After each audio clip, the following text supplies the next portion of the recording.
राजस्थान में शराब प्रेमियों के लिए एक नई सौगात की तैयारी है। राज्य सरकार अब शराब बिक्री को पारंपरिक दुकानों से हटाकर एक प्रीमियम और आधुनिक अनुभव में बदलने जा रही है।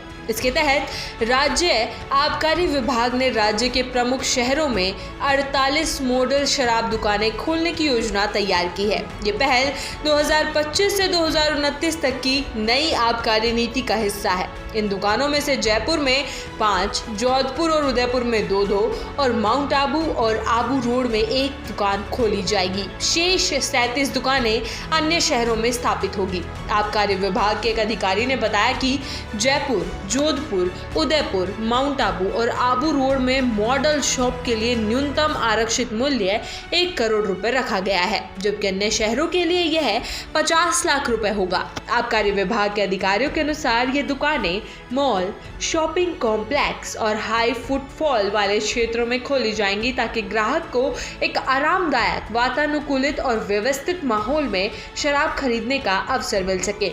इन दुकानों का डिजाइन पूरी तरह से वॉक इन अनुभव आधारित होगा, यानी ग्राहक अंदर जाकर अपनी पसंद से ब्रांड चुन सकेंगे। जानकारी के मुताबिक इन दुकानों की ऑनलाइन नीलामी 7 जुलाई को होगी, जिसमें भाग लेने के लिए 50,000 रुपए की गैर वापसी योग्य शुल्क देनी होगी। बोली लगाने वाले आधार मूल्य से 10% से अधिक की बढ़ोतरी एक बार में नहीं कर सकेंगे। इन मॉडल दुकानों के लिए जयपुर में न्यूनतम 1000 वर्ग फुट और अन्य शहरों में 500 वर्ग फुट का स्थान अनिवार्य है। वहीं सभी दुकानें पूरी तरह वातानुकूलित होगी और ग्राहकों को वॉक इन अनुभव प्रदान करेंगी। पारदर्शिता और सुविधा के लिए POS बिलिंग सिस्टम और होलोग्राम स्कैनिंग बीप मशीनें अनिवार्य होंगी।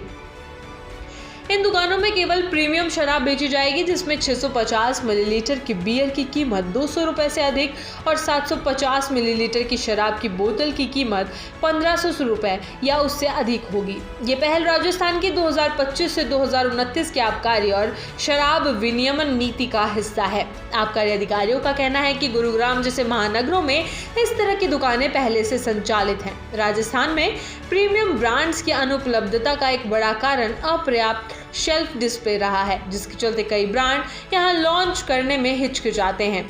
इस वजह से ग्राहक प्रीमियम शराब खरीदने के लिए अन्य राज्यों में चले जाते हैं। ये योजना उस कमी को दूर करने का प्रयास है। राज्य सरकार को उम्मीद है कि इस पहल से राजस्व में उल्लेखनीय वृद्धि होगी। खास तौर पर गुजरात की सीमा से लगे माउंट आबू और आबू रोड जैसे क्षेत्रों में जहां शराबबंदी लागू है, इन दुकानों से बेहतर बिक्री की संभावना जताई जा रही है। आबकारी विभाग का मानना है कि ये मॉडल दुकानें न केवल ग्राहकों को बेहतर अनुभव प्रदान करेंगी, बल्कि राज्य के राजस्व में भी वृद्धि करेंगी। खासकर गुजरात जैसे शराबबंदी वाले राज्य की सीमा से सटे माउंट आबू और आबू रोड में इन दुकानों से अच्छी बिक्री की उम्मीद है। राजस्थान सरकार की नई पहल न केवल राज्य के आबकारी ढांचे को आधुनिक बनाने की दिशा में कदम है, बल्कि इससे राज्य के राजस्व, ग्राहक अनुभव और प्रीमियम ब्रांड्स की पहुंच तीनों में सुधार होने की उम्मीद है। अब देखना होगा कि 7 जुलाई को होने वाली नीलामी में कौन कौन हिस्सा लेता है और राजस्थान में शराब खरीदने का चेहरा किस तरह से बदलता है।